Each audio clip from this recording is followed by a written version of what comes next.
Anyone want to do me a favor with your laptop there? Sign in through the Zoom link, make sure it's showing up for me. Now that I'm paranoid because every week's a little crazy.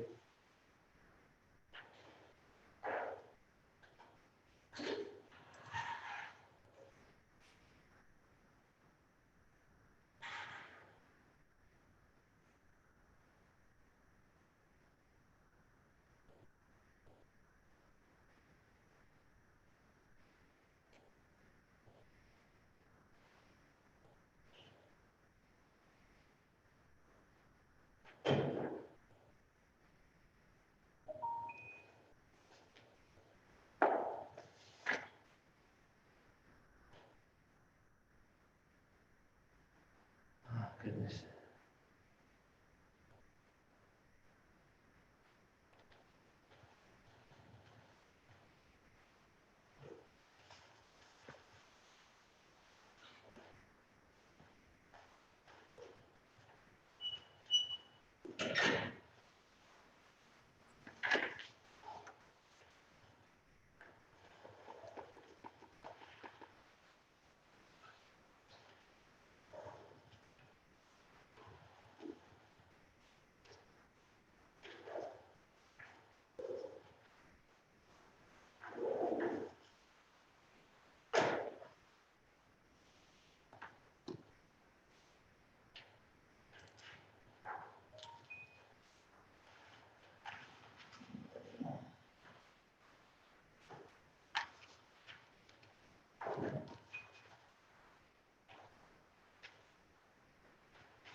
Okay, just a minute and we'll start. Let a few people trickle in since we have 10 of us. It's a very short lecture, and I'll let you guys get started on the test.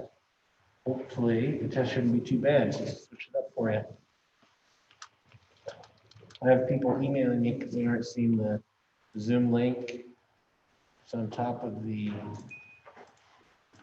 Moodle page right under the syllabus.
We'll give it just a minute. Looks like some of our onliners are still trying to get in there.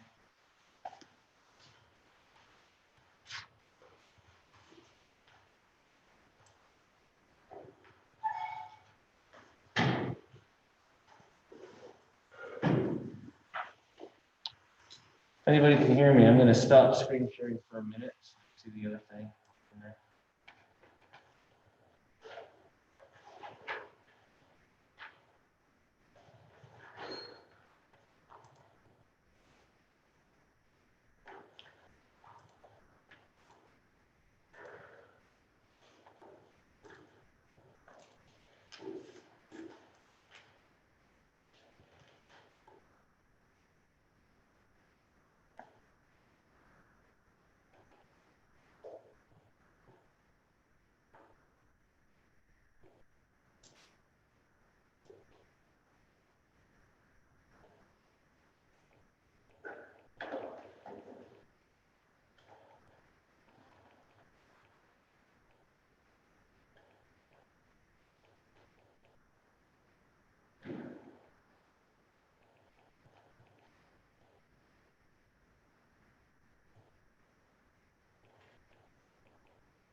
Okay, those of you on Zoom, I just sent you a chat message. Can you please acknowledge you got the chat message?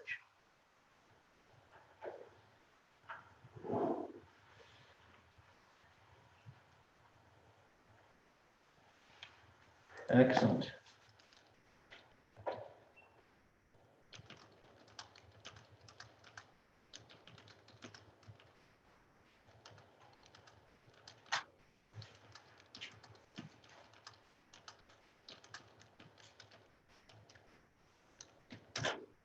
Clarissa, I just sent you a message. Can you answer that for me so I can help out a student having a problem? Oh, this is gonna make. In person, thanks for bearing with me as I try to figure out why some students can't do it still, but others can.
Hey guys, almost there.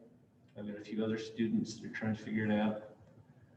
We've got 4 Zoomers plus us in here, plus some students having a hard time getting with Zoom.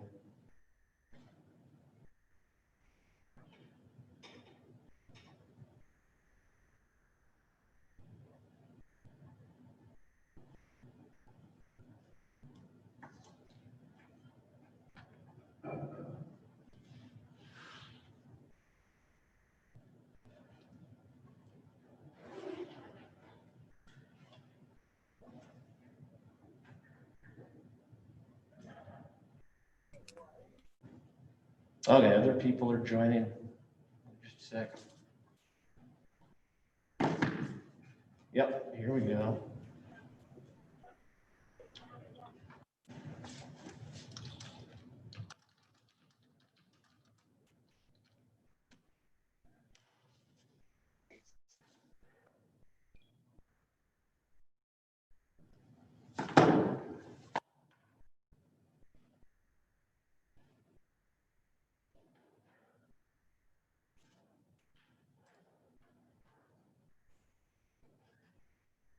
I'm sending out one email to the whole class really fast and we'll start.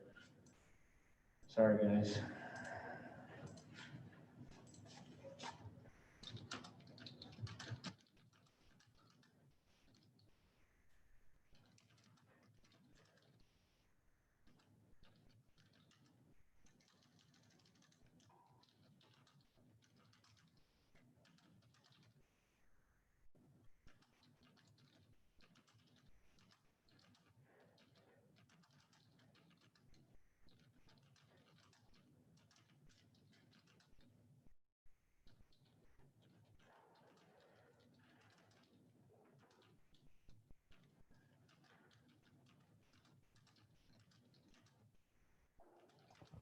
There we go.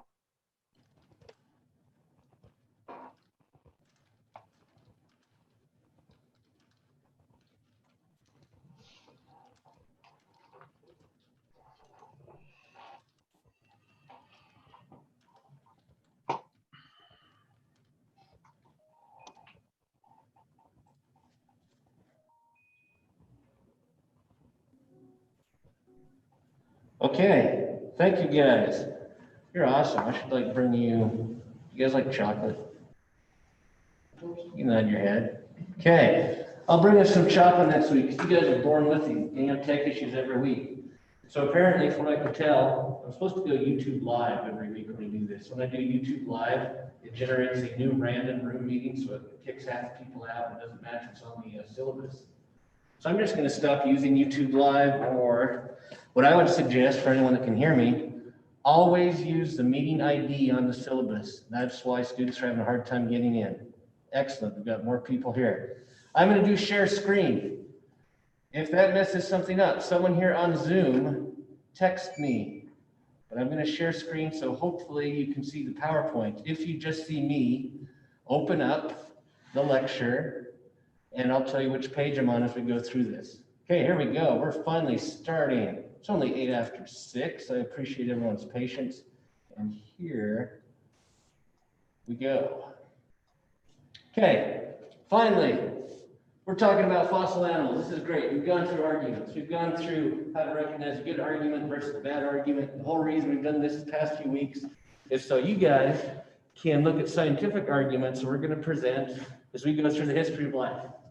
Tonight, since you have that exam, everyone get the Moodle messages I sent yesterday and today about the exam, okay?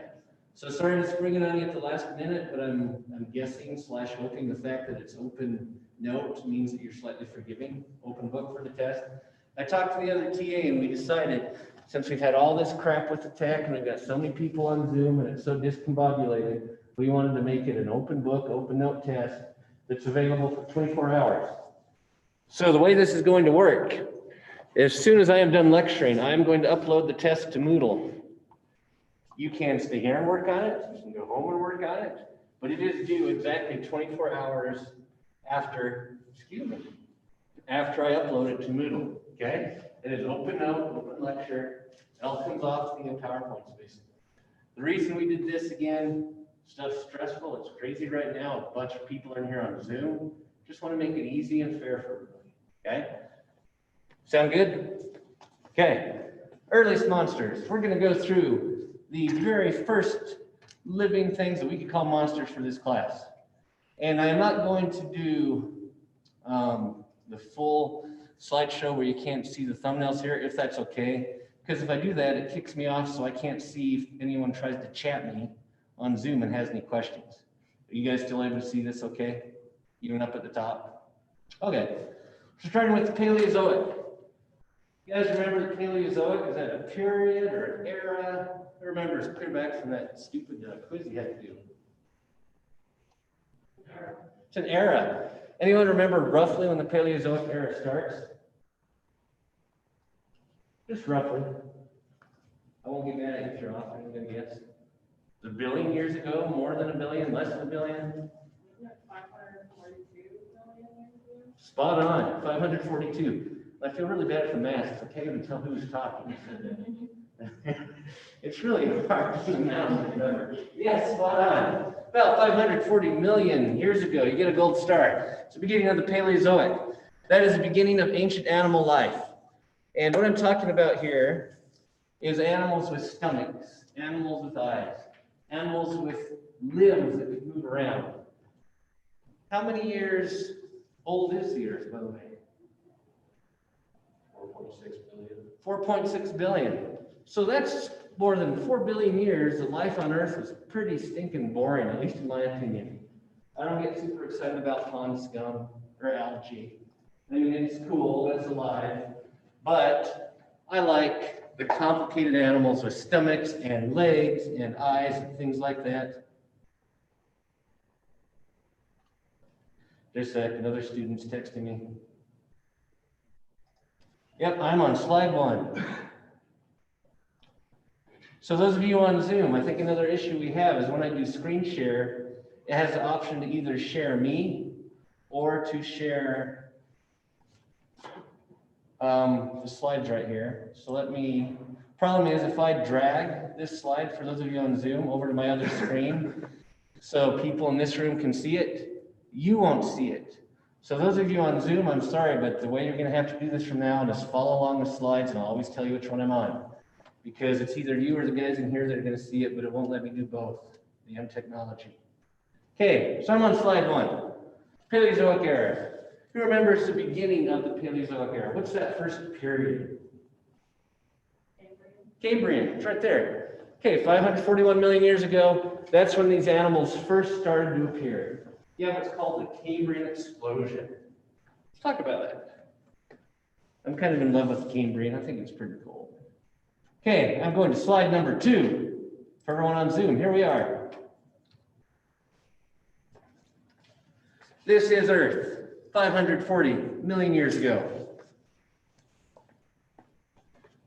How do the continents look compared to today? Do they look recognizable? That's the main point. Oh, this is pre-Pangea. Yeah, this is before even Pangea. When you had separate groups of continents. This is before Pangea came together to form a supercontinent. So I've got Pocatello, indicated by the red dot. What was Pocatello like in the Cambrian? About 514 million years ago. It was underwater. It was ocean.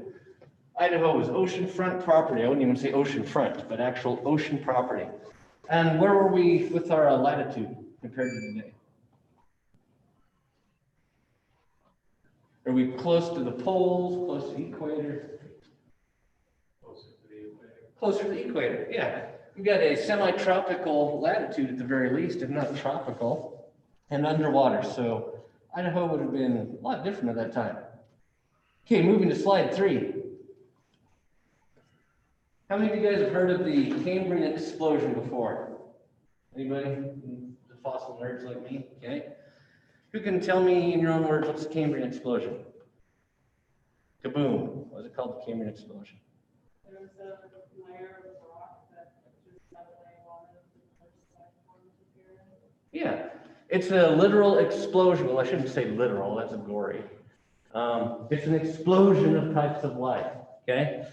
So you have pond scum, you have algae, cyanobacteria basically. You have viruses, which people debate whether you want to call them alive. I wouldn't. You have bacteria. You have all these single-celled organisms for like 4 billion years of the Earth's history. And then suddenly, about 540 million years ago, you get a whole bunch of genera of animals. You guys remember Carolus Linnaeus and his taxonomy, kingdom, phylum, class, order, family, genus, species? I think we talked about that briefly before. But all of a sudden, at the beginning of the Cambrian, you get all these genera, or just the easier way to look at it, all these groups of complicated organisms, again with eyes, mouths, stomachs, respiratory, reproductive systems, suddenly appear. That's the Cambrian explosion, where suddenly you have all these animals appear. Before that, it's really, really hard to find any fossils, and again, they're just single cells. Anyone notice some weird things going on here? So, by the way, so you're looking at slide 3, those of you on Zoom. Your x-axis is time. Your y-axis is the number of genera. So as you go from left to right, you're getting closer and closer to our current time. And you see kind of patterns in the animals and their diversity. Does anyone see some things you want to point out on that graph? You always have the same amount of life after the Cambrian? Goes down, yeah. So we'll talk about these later. But what's happening, this big dip right here? What's happening to life at this time? It's going down. So those of you on Zoom, if you look between the DEV and the carb, Devonian and Carboniferous, you look at the dividing line. That is when you have an extinction event. You can tell me, what is the biggest, worst extinction that you see on there? Yeah, Perm. Zoomers, if you look on this graph again, and you see where it has Perm and Tri, that's Permian and Triassic periods. Right at the boundary there is a big extinction. We'll talk about that later. That's how you read that graph. You have lots of animals, some go extinct, more animals come, go extinct. Same thing's represented here. I'm on slide number 4. But here you can see the Cambrian explosion just represented in another graph. If you look to the very right, Zoomers on slide 4, you'll see a red arrow in the upper middle. That's the Cambrian explosion. That's the Cambrian right there. And all of a sudden you can see, if you look towards the middle of the top, where all these organisms suddenly appear. Those animals are represented by those vertical bars. So Cambrian is important because it's basically the origin of anything that we consider, well, I wouldn't say consider, but when you think of life, you probably think of something like a cat or a dog or a fish or a plant or a bird or a slug. That's when all this stuff, or at least I should say all these ancestors, these guys first appeared right in the Cambrian. Biggest thing in the Cambrian, we're on slide 5 now. Trilobites. These are like the poster children of the Cambrian. These are the fossils that if you find them in a rock, and there's a whole stinking bunch of them in general, but not totally, you can say, oh, this might be a Cambrian rock, but these things are most abundant in the Cambrian. They are like 50% of the fossils you'll find at least. How many of you guys have maybe been out somewhere and found trilobites before? Anybody? Oh, I love these things. They're really popular with fossil collectors, fossil hunters. Anyone got a guess what they might be related to as far as animals that remind you of anything? What's that? Crabs, yeah. Animals called arthropods. The way these things would look. So at the top, you've got a head. In the middle, you've got basically the abdomen. And the butt end, you've got a tail. Each one of those spikes on the side would have a little leg poking out. And there'd be antennas on the front. And the legs would have what looked like little feathers attached to them that were gills. That's how they breathe. But these things are super, super common fossils in the Cambrian. And I'm just going to show you some more pictures. So that was slide 5. Let's look at slide 6. Just showing you more trilobites. They have a lot of different forms, a lot of different designs. They look really cool. Some of them get crazy and spiky. I'm also going to show you some pictures later. The juveniles are called proaspids, veraspids. I'm just ranting now. You don't have to write that down. Just for your information. Called proaspids and veraspids. But the kiddo trilobites sometimes look like this before they grow into their less spiky adult stages. Okay, slide 7. I don't suppose anyone's ever been to the trilobite beds in Utah on the off chance. I usually go out there once a year, but just showing you Utah. This guy on slide 7 on the right, called Elrathia kingi. You can literally find like 100 of them in a day if you go to the right spots in Utah. I mentioned the soft parts, what these guys would look like, other than the shells. Oh, by the way, so quick review question. What are some of the most common parts of an animal, maybe like this with a hard shell? What's most likely to fossilize in these animals? Which body parts? We talk about biases. Hard parts. Hard parts. What are the hard parts here? The shell. The shell. Yeah. So looking at slide number 7 here, trilobite shells are really, really easy to preserve because those are the hard parts. We talk about or think back on taphonomy and biases, where hard things are more likely to preserve than squishy. You are really, really, really lucky in some parts of the world. Moving to slide number 8, you can find trilobite soft parts, but just a few places where things were just right when these animals died, where the environment would preserve them. If you look on the right here, see all the trilobite legs? Looks like a weird, creepy bug. You see the silvery colors, those are the trilobite legs. Those are the soft parts that are rarely preserved. On the left, you see the same sort of trilobite without his legs. This is the same species. I believe this is Olenoides. But on the left here, you have the shell. On the right, you have a shell with the legs preserved, just to show you what they look like. To give you a sense of scale, this trilobite might be like 1.5 inches long. It's not huge. You can get trilobites that are 3 feet long, but not usually. Slide 9. Other common organisms from the Cambrian explosion. You get your first echinoderms. Does anyone remember from high school biology what sort of animal echinoderms are? I'll give you a hint. He lives next to a guy who lives in a pineapple under the sea. He wears shorts, nothing else. Patrick, starfish, yeah. Echinoderms are things like starfish and sea urchins.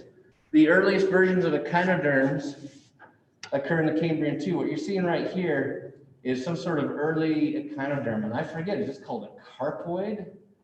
I think it's not quite an eocrinoid, but this is some sort of starfish relative right here. Going to slide number 10.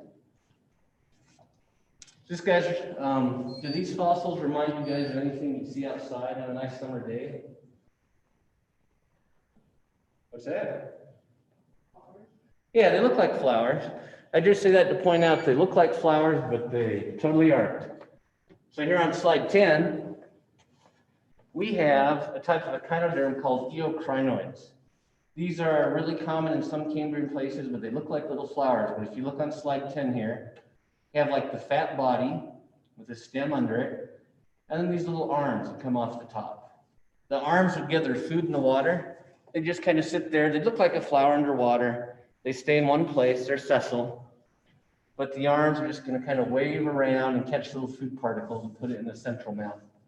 These things, I'm actually doing research on a spot here in Idaho where we can find a lot of these. I hope to go there Saturday if the weather cooperates and it's not smoky. By the way, blatant ask for volunteerism. If anyone ever wants to go out fossil hunting and help me with museum research, let me know. But Saturday I'll be going out to look for these guys and some trilobites. Okay, so I mentioned that moving on to slide 11, we mentioned that it's usually the hard parts to preserve, but you have to have a special place where you can find soft parts. The best place in the world, really awesome place, is up in Banff. I believe it's in Banff in Alberta. Has anyone been to Banff Park up there? And it'll be a fun field trip. Okay, but up in Banff, there's a place called the Burgess Shale. Oh, sorry, not Alberta, British Columbia. But up there in the Burgess Shale, if you're looking on slide 11, you see the 3 white dots kind of on the right side of that image. Those are where the Burgess Shale occurs. Those are some quarries in the Burgess Shale. Burgess Shale is full of soft fossils, really, really rare. It looks like they were buried underwater in some sort of underwater landslide, really, really fast, and that they were preserved deeply without oxygen, so they got all the soft parts. Let me show you some of these creatures. Slide 12. This guy on the left, he's called a lace crab, is the informal name. It's called Morella. But he's an example of some of the soft body preservation that we get in the Burgess Shale and of some of the first animals. What does he remind you guys of that you've seen shells for? We just looked at him a little bit ago. Does it remind you of anything? Someone say trilobite? Yeah. I mean, you can tell he's some sort of relative of the trilobite. But if you look at the top of Morella, on slide number 12 here, you can see he's got these big kind of spiky horns, I guess you see on his head, and then you can see he's got antennas coming from under it and little feathery legs. Burgess Shale is great because it preserves literally tens of thousands of morellas have been found here. And there's nothing like them today. I think they've been found in China now too, but overall they're super duper rare other than the Burgess Shale. Here's another example of it. So we're on slide number 13. You can see morella here. You can see his antennas up near the top and his legs. These fossils are cool because when you look at them, they're either pitch black or if you rotate it just right, they're super bright silver and shiny. They're just a super, super thin film on the rock. Another Burgess Shale animal you'll find on slide number 14 now. You get velvet worms. You still have these things alive today. In places they'll actually live on land now too, where it's really wet, where you'll find them in the ocean. You get velvet worms, so you get these other squishy animals suddenly showing up that you didn't have before. Slide 15, this is one of my favorites. So looking at slide 15, you have an animal called Opabinia. This guy's only a few inches long to give you a sense of scale. If there's anything that could be called a Cambrian monster, as far as us being in this class called real monsters, this is it. This guy was real, and he's a stinking monster. How many eyes does he have, if anyone looks? If you look on his head, these things are eyes. How many does he have? I'll zoom in here. 5. I accidentally moved the picture, but how many eyes there? He's got 5 eyes. Do we know of anything alive that's just got 5 eyes? Not that I know of, okay? So here on slide 15, we've got 5-eyed Opabinia. He is a literal monster when we're talking about monsters. And then look at that trunk he's got with like the claw or the mouth on the end. I love this guy because he's a freak. And scientists still argue over exactly what he is related to or isn't related to and how it lived because it's so different from anything now. Going to slide 16. So, the British shale is great because it's got all these soft-bodied, freaky-deaky animals in them, as I call it. Sometimes you'll still find stuff in there that you don't know what the hell it is. An example. Top left here, you see a fossil called Anomalocaris. Does it remind anyone of something you might see crawling around the ocean today, or maybe find on your plate at Golden Corral? So close, I'm thinking that, so that's totally looks like that. I'm thinking a different animal though, something we might eat to say skippers. Shrimp, yeah. So Anomalocaris, if you actually translate it, that means strange shrimp, mystery shrimp. When that animal was first found, people thought, oh, this is some sort of shrimp, but they could never, ever, ever, if you look on the left of the animal here on slide 16, you never, ever, ever find the whole thing. It always looked like it was cut off from something. You guys see that on the left? On the bottom right of slide 16 here, you have an animal called Patoya. Now this one's kind of harder, but does it remind anyone of maybe some sort of ocean animal, some sort of squishy, stingy animal you might see in the ocean? Jellyfish, yeah. That's what Patoya was thought to be. It was thought that it was a jellyfish. So it's thought, oh, we've got jellyfish and we've got weird shrimp. Well, here's a weird surprise. If you think Opabinia is weird, you're going to get this animal right here.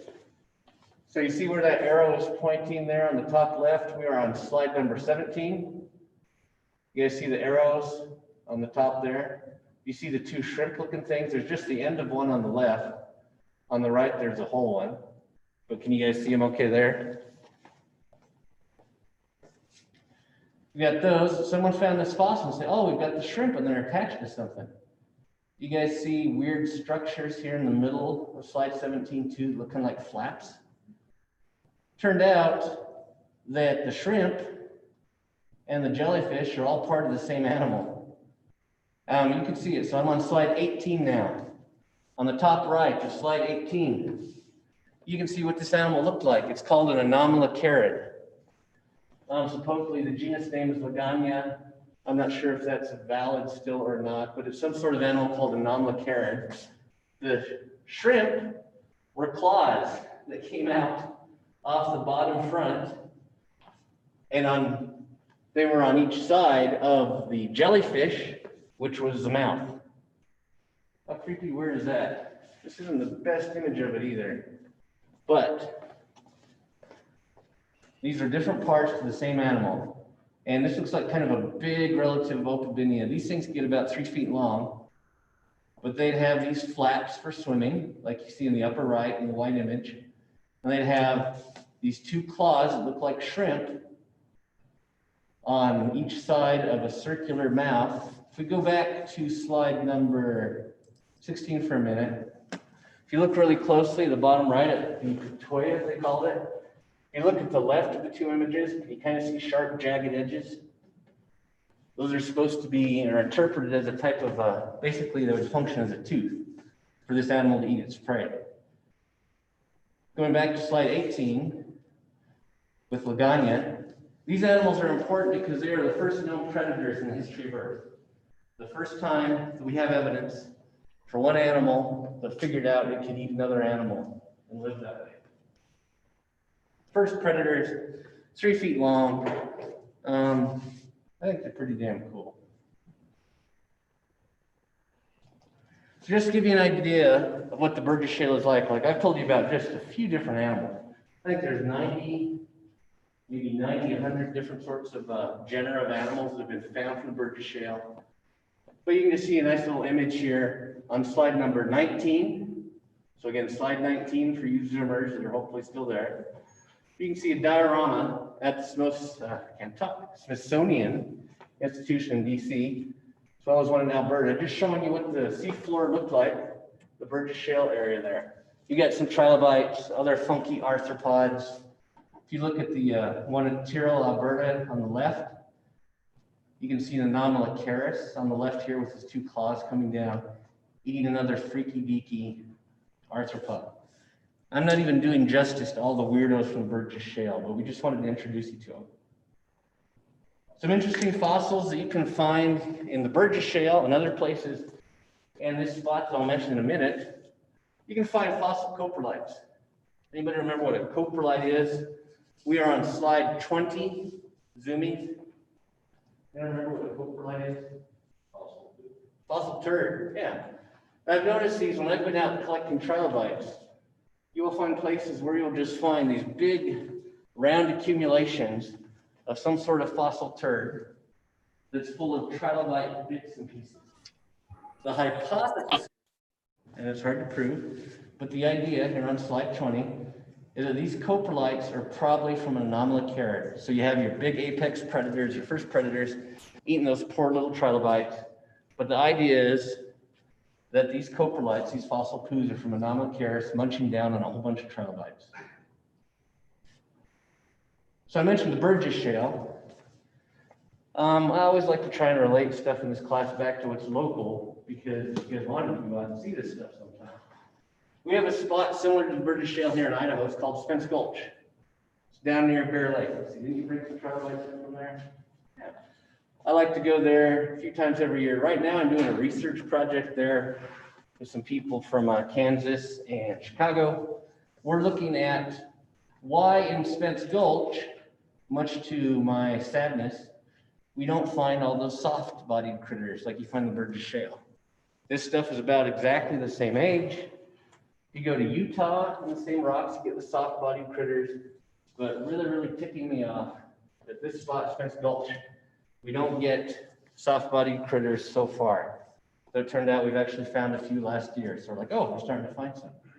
But this spot, just so you can see, here on slide 21, Spence Gulch is down in the southeasternmost part of the state, basically west of Bear Lake. Give you an idea of some of the common fossils from there. Going to slide 22. What are these things called? I even wore a themed shirt today. What do you call these animals? Someone's got the answer. I'll just make it more awkward. Trilobites. Yeah. Okay. Spence Gulch is full of trilobites. All those right there I collected in like an hour and a half. It was a good day. Okay. But this is our kind of Idaho equivalent of the Burgess Shale. Only for some reason we don't find all the freaky deakies. I would almost, not literally, almost kill if I could find an Anomalocaris down there. That'd be damn awesome. Last little thing before I upload this lovely test for you guys. Unless you want me to like lecture for another half hour. I see one person shaking their head. No. Okay. Last thing. Last slide. Slide number 23 for you Zoomers who I still hope are hearing me. This is just weird. But one of the most important fossils, if we want to be a little egotistical from the Burgess Shale, is this little guy. This is Pikaia. For lack of a better term, it's your great, and a bunch of greats. Grandma, grandpa, whatever. But this is the first known animal to have a spinal cord, or a notochord, I should say. But basically a spinal cord. This is the first known animal. We get fossil of this in the Burgess Shale. Basically, a little fishy, wormy guy who's got gills, he's got eyes on his stalk, and he has that spinal cord. He also has these flaps of muscles. So Zoomers, looking at slide number 23, you see this fish wormy looking guy. You see he's got that pattern, kind of look like arrowheads along his body. You guys see that too? Those are called myomeres. Those are an organizational pattern of muscles. And that is something representative of animals with a spinal column too. So Burgess Shale is great because it's got all these weirdos that we don't know where the hell they fit, what they are. But we also have the very, very first evidence of our great-great-great-great-great-great-grandparents. So cute. It'll only be about an inch long. Okay, that is the lecture. Let me check with my Zoomers here really fast, guys. I'm going to upload the test and then see how you want to do it. So let me just go back to this.